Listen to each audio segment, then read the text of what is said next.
Hello friends, in today's video, I'm gonna be walking through how to make a video file smaller on iPhone.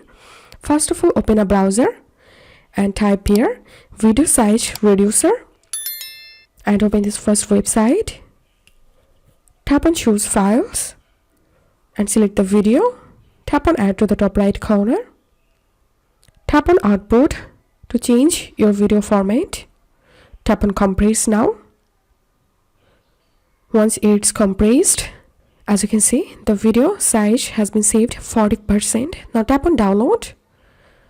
Tap on download, tap on open in, and tap on save to files. And that's how we can make a video file smaller.